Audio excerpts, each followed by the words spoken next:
Ladies and gentlemen, welcome to The Blue Lens, your place for Chelsea news and views, brought to you by me, your host, Anouj. Today we'll be discussing last night's game against Palmeiras in the quarter-final of the Club World Cup. Chelsea beat Palmeiras 2-1 to progress to a semi-final against our next Brazilian opponent, Fluminense. And that match will kick off at the much more reasonable UK time of 8 p.m. on Tuesday, 8th of July. Like some of you, I went to bed incredibly early last night, so I could be semi-fresh for the 2 a.m. UK kickoff time. What can I say? I'm proper Chelsea. Let me know in the comments if you did the same, or you just stayed up all the way to the end at 4 a.m, or alternatively couldn't be bothered, slept through, and that probably would have been the more sensible option. But there you go. So what happened? Let's start with the lineup. We had Bobby Sanchez in goal, a backline of Trevor Chalobah, Levi Colwill, Marc Cucurella and Malo Gusto. At a midfield of Enzo and the man that everyone has been waiting to see in a starting lineup, André Santos. He had an incredibly good season on loan at Strasbourg last year, and honestly, an excellent game last night. More on that in a little bit. Sadly, Santos only made the starting lineup to replace Reece, who felt some muscle tightness in the warm-up. So it is bittersweet, and I hope it's nothing too serious for Reece. Ultimately though, like a lot of you, I just don't rate Reece playing that defensive midfield role. He's world class in his natural right-back position, but he just doesn't look comfortable inverting into midfield. Now, based on Enzo Maresca's interviews, it doesn't sound like Reece's injury is too bad, but we're just going to have to wait and see what the verdict is on that. Frustratingly, for this game, Caicedo was suspended for an accumulation of yellow cards, but on the flip side, it did mean he got some much-needed rest. Lavia had some muscle issues in the week, and again, that's a bit concerning given his history of injury issues. He's still not completed a full 90 minutes for the club. But again, hopefully that isn't particularly major, and we'll just have to wait and see on that one as well. It did mean that our midfield was pretty bare, and if I'm being honest, it did cause me a bit of concern before the game. Now, ahead of Enzo Fernandez and André Santos, we had Palmer playing in this sort of semi-10, semi-free role, which was ultimately crucial for our win. We had Nkunku on the left wing, Neto on the right wing, and Delap starting up top. Our new man, Joao Pedro, was on the bench, and he did come onto the pitch later on for what I think was a pretty impressive cameo. So how did we play? Well, we started off a bit sloppy. Palmeiras were pressing our midfield, staying in shape at the back. Couple of tricky early moments for Malo Gusto in particular, giving the ball away. And in truth, he has seemed a bit low on confidence of late. And in terms of the team, I think the difference in team energy levels is understandable. Palmeiras are kind of in the midst of their season. We're post-season mode. And so, yeah, I suppose that the slow early start is understandable, at least from my perspective. Having said that, within, I would say, about 10 minutes, we were dominating the game, continued to do that throughout the first half. And sure enough, the 16th minute comes along. Chalobah advances upfield. Delap occupies Palmeiras' left centre-back with a darting run. Cole Palmer takes up his favoured sort of central position. He has his back to goal. Chalobah, as I say, is advanced up pitch, plays it into Cole's feet. And Cole Palmer takes a perfect first touch, turns with the ball, takes it away from his marker, takes an extra touch to evade a second defender, and then shoots into the bottom left corner of the goal. Palmer's goalkeeper has no chance, 1-0 Chelsea. From that moment, we continued to dominate the match. Probably should have scored a second. We had some really presentable chances, and Nkunku missed the target where he should have scored. Madueke comes on later on, could have had one or two. There were some blocks from Palmeiras' centre-backs who did a pretty good job overall. And there was a notable save by goalkeeper Weverton onto the post from an Oni Madueke shot. In the meantime, though, our incoming new boy, starboy Messinho, as he's known in Brazil, Estevao Willian, star of the show for Palmeiras, had a good game, some really dangerous moments, and one of those ended with him scoring at Robert Sanchez's near post in the 53rd minute. Now, opinion on social media seems to be divided on this.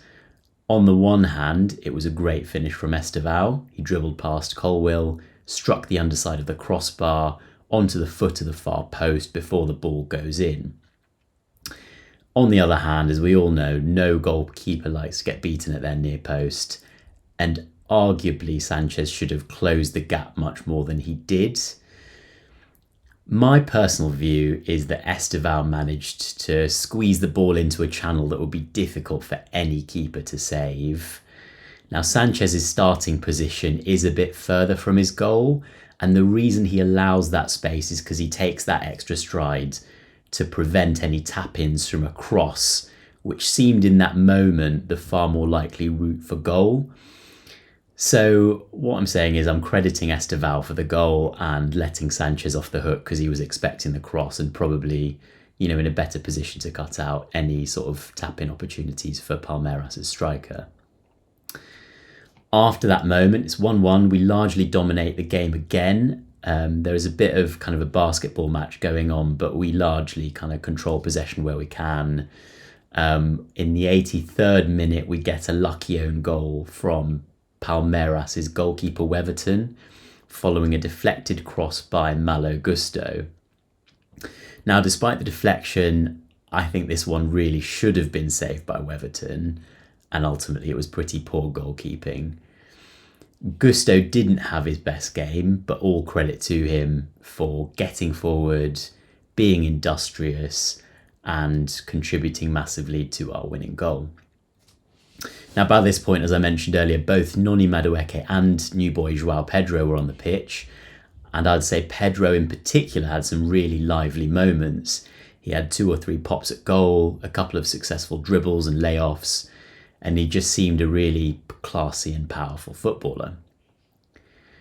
So what does it mean for us? Overall, it's a win. It means we progress to the semi-final and takes our total prize money in this competition to over £60 million. Now, if we beat Fluminense on Tuesday to reach the final of the Club World Cup, we're guaranteed to earn in excess of £83 million even before we play that final. Now, that's more than enough to cover the UEFA fines that were reported on earlier this week and to cover some of our hefty transfer budget. More on that in another video. And through this match, we got to see our new boy Estevao Willian in action, who did impress while we still recorded a win. Thankfully, his goal wasn't the end of our progress in this tournament. It was good to see most of the team having a chat with Estevao after the game, although Cole Palmer admitted in his post-match interviews that Estevao had no idea what he was saying, and I think Asugo was trying to translate into Portuguese, but if I'm being honest, I don't think Asugo knew what Cole Palmer was saying either. Right, let's finish off with 3 key talking points for me.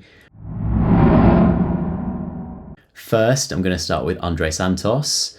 There's been a lot of noise on social media about his lack of starts, whether Maresca rates him, and whether it'd make him want to leave the club. Now, I think this performance has to have put those rumours to bed. He recorded a 90% passing accuracy, recorded 12 duels, won 9 of them, and won all 3 of his aerial duels in midfield. Now, looking at the eye test, he really got himself about, he shrugged players off the ball, he was full of running, full of energy. He played deeper than Enzo Fernandez, despite that not being his best position.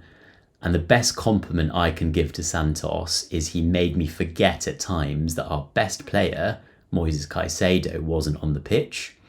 Just Andre was truly excellent in this game. Now, Maresca's previously said in interviews that he sees Santos as competing for Enzo's position, but based on last night's performance, I think Santos can play anywhere in our midfield. Second, we have to talk about Cole Palmer. He's back in the goals, having failed to score a competitive goal since 14th of January, which I think was about 24 games ago. But anyway, what a goal. Immaculate touch, vision and finish. And I think it'll do him the world of good. And I'm expecting the goals to flow now, coming back in force. Interestingly, for me, Cole struck up something of a bromance with Tosin Adarabioyo, which I didn't have on my bingo cards. You can see that after his goal, he immediately went to celebrate with Tosin on the bench. He was lively throughout, played in that free number 10 role, largely in the right half spaces. And for me, he looked so much more effective than he has done in recent games, where Maresca's asked him to play more in the left half space, instead interchanging with Cucurella.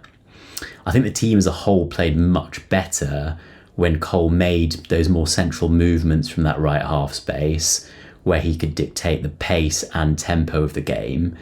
And particularly early on, Pedro Neto combined with him really well, from Pedro's position kind of hugging the right touchline. And really, as I say, emphasis early in the game, but throughout the game, the two of them interchanged nicely. It seemed to benefit both of them, and long may it continue. Lastly, the striker position. So we started with Liam Delap, who kept Palmeiras' centre-backs busy, and he was just a physical presence throughout. He had, I would say, decent hold-up play. More than once the ball was hoofed up to him and he managed to hold on to it, play in midfielders, wingers, bring them into the game. The connection between Delap and the other team members seemed to be growing. In my view, there were a few passes into the box and cutbacks that Delap was close to getting on the end of, and I think on another day probably would have resulted in one or more goals. Interestingly for me, despite Nicholas Jackson being available for this game following a suspension, Maresca chose to bring Joao Pedro on for Delap, despite Pedro only having had a couple of days with the team. And I think that might be a nod to Nico Jackson potentially being sold this summer amid interest from, reportedly, a number of clubs. Now, Pedro's link-up play when he came on was excellent, whether that was with Enzo or Cole in midfield, laying it back to Santos, deeper back, or playing some clever passes forward with players running beyond him. Often that was to Madueke and to Neto when he was on the pitch. Now, there are a couple of decent dribbles in there as well from Joao Pedro, and I think he was unlucky not to get a goal or an assist. His style's clearly different to Delap's. They're both quite powerful, strong forwards, but you could immediately see that Pedro has that kind of Brazilian flair and composure to his game. He's got that extra class compared to Delap's more kind of brutish and physical game. Pedro seems more likely to come deep and interchange before bombing forward, bringing in kind of some of those wingers as well, a little bit more than Delap does. Whereas Delap's game seems to be more naturally occupying centre-backs and being that focal point in attack and kind of stretching the game vertically. Right guys, that's it from me. I hope you enjoyed this video. Let me know your thoughts in the comments. Be sure to give the video a like and subscribe if you're enjoying the content. And I will see you in the next instalment of The Blue Lens. Cheers.